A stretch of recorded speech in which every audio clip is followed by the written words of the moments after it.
Hey, what's up guys, it's Axel, and today we're going to be talking about the ZiiGaat Odyssey. It's a 1DD 3BA hybrid IEM that's priced around $229, and let's start by talking about what comes in the box. So obviously you got the earpieces, a carrying case, a cable, 3 pairs of silicone ear tips, and 1 pair of foam ear tips. The carrying case is very nice, it's lightweight, it's pocketable, it has a soft middle with rigid corners for protection, and when it comes to the ear tips, they are basic and usable in my opinion. The cable though is not great. It's thin, as you can see, tangles easily, memory prone, and even the chin slider doesn't work. But the cable is not microphonic, single-ended only, and it's just a cable. You can basically change the cable if you want to. Let's talk about the design, fit, and comfort.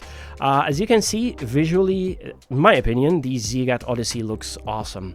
This is a very attractive look. It's got that bold pink and silver faceplate that just pops. And fit-wise, I have to say it's very comfortable for my ears.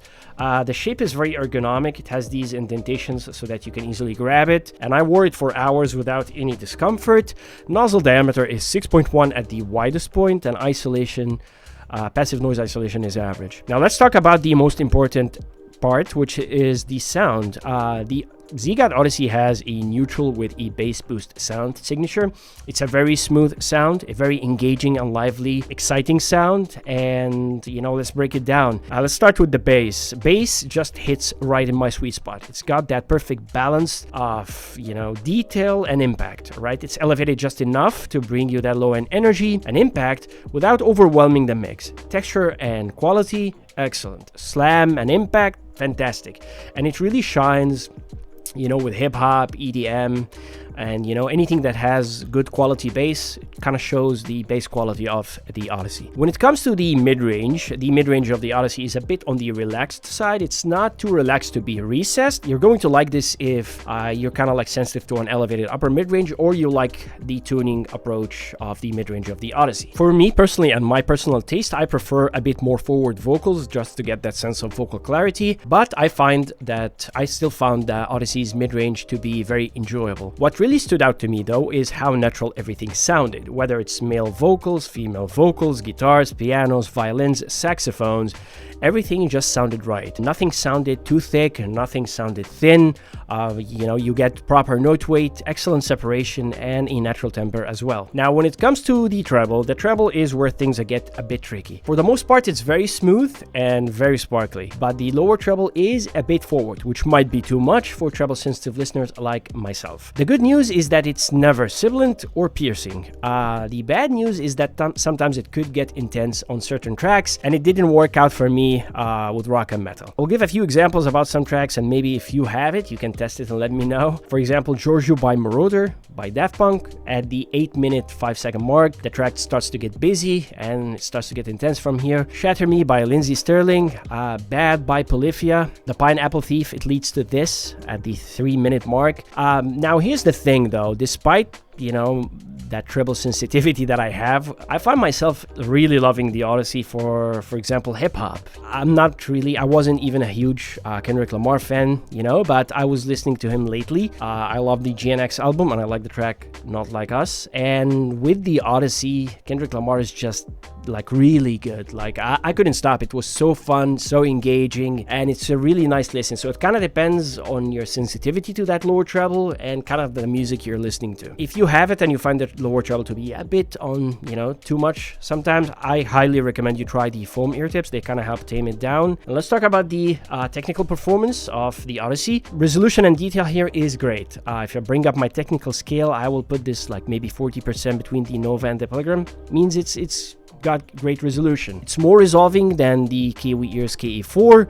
but less resolving than the Arete, Performance 7, and the Xenns Tea Pro. Soundstage is average. Imaging and separation are really good. Timbre is natural as well.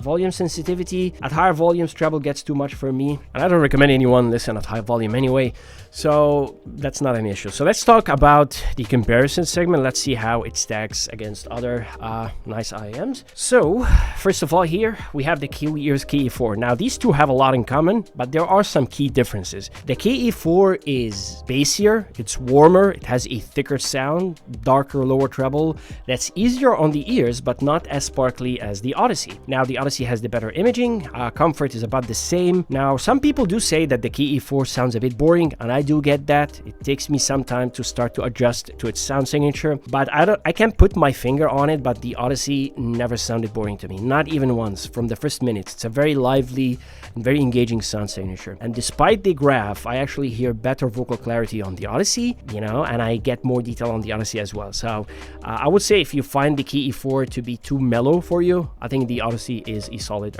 alternative. All right, so the second comparison is against the ZiiGaat Arete because it comes at a similar price point. So the differences here are like pretty noticeable to me. I will say though, the Arete has way better vocal clarity. I can pick up on words way easier, and I enjoy both tuning approaches, by the way, but there is something about the clarity of the mid-range that comes with the Arete.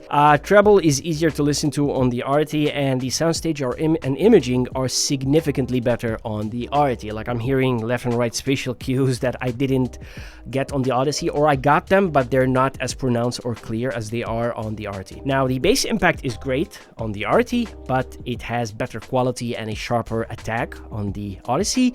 The Arete is more detailed, but the Odyssey sounded more natural to me. So, it's all about preference. I think both are amazing. I'm not even sure which one I prefer. Like, both are really enjoyable for me. Third comparison is against the AFUL Performer 7. The Performer 7 is a tribrid that comes in a similar price range. For me personally, I prefer the Performer 7, but it doesn't mean that it's, better for everyone. I will say the differences that I heard. Bass-wise, I think they're close. The P7 has a touch more sub-bass rumble, and the Odyssey has a bit more impact. If I listen to them, can I tell them apart just from the bass? I'd probably struggle, but the biggest differences are in the mid-range treble and detail, and it's all about the preference here. For me, I feel the P7 has more forward vocals, better vocal clarity, vocals that really pop from the background, which is something that aligns with my preferences personally, and I do prefer that. The mid-range of the Odyssey is great as well, and again, both approaches sound great. It kind of depends on your sound preferences. Treble wise, I felt the P7 is just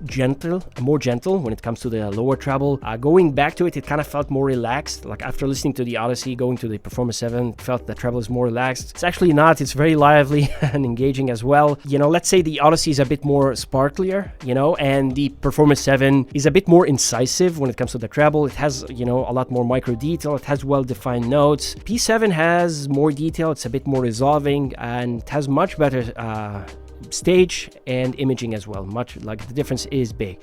That said though, the Odyssey has a metal nozzle for people who like that, and overall I think there is just tuning preference at the end of the day. Which one do you like? I think both sound amazing. Kind of depends on what you like and what you prefer. Now the last comparison I will do is the Tea Pro, which looks gorgeous. Just look at that. So the Tea Pro, for me personally and my ears, has a brighter treble, so for that reason alone I would pick the Odyssey over it, right? But if we take the treble out of the equation, in my opinion, the Tea Pro is just a step up in almost every way. Better bass quality, better vocal clarity, better bass texture, even the level of detail is just significantly better. Soundstage and imaging are better, and it comes with a metal shell and, way better accessories. And again, that doesn't mean that the Tea Pro is going to be better for everyone.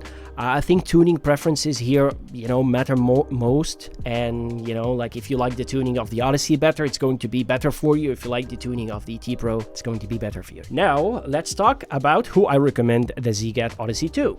Number one, people who enjoy a fun and engaging sound, right? This is a very lively sound, very fun, very exciting, very engaging. Number two, bass lovers. All right, this is the ZiiGaat Odyssey. The bass is punchy, has good texture, satisfying without being overpowering, without being bassy, too much bass or bass head levels. Number three, people who like a natural sounding mid-range. I think the mid-range here sounds very natural, very correct, if you will. Number four, it just sounds really nice with hip-hop and EDM, and this is something I noticed. If you like hip-hop, if you listen to a lot of rap, a lot of EDM, I think think you're going to love it. Also other genres as well, not only hip-hop, but it really impressed me with hip-hop. And also I do recommend the Odyssey for people who enjoy a bit of treble sparkle. If you like some extra energy in the treble that doesn't sound sibilant, you know, the Odyssey here is a great choice and sounds great. And for those people who look for a comfortable IEM, I feel actually the earpiece design here is ergonomic, and for me personally, I wore it for hours and it really was very comfortable for me. Now, who I don't recommend the ZiiGaat Odyssey to, number one, treble sensitive listeners. The lower treble here is a bit too forward and can feel intense on, you know, some tracks. Number two, I don't recommend the Odyssey for rock and metal, and maybe that's just me, you know, let me know if you have it and you listen to rock and metal. I would say, let's say if you're treble sensitive and you listen to rock and metal, all right? And number three, people who listen at loud volume, I don't really recommend anyone to listen at high volume, but as you raise the volume with any IEM, the treble gets hot, so you start to notice that even more. And the last reason, I don't recommend the ZiiGaat Odyssey if you are a person who is expecting premium accessories. That's it, and let's go ahead and give the ZiiGaat Odyssey a final rating, and you can see what the ratings mean. I will give the ZiiGaat Odyssey a solid 4 stars out of 5. That means this is a great IEM that sounds great, you know, probably will impress a lot of people, and it has standout qualities. And the standout quality here with the Odyssey is the tuning. That concludes my review of the ZiiGaat Odyssey. Let me know your thoughts. If you have any question, leave it down in the comment section below. I hope you find this video helpful and useful, and I will catch you guys in the next one. Peace.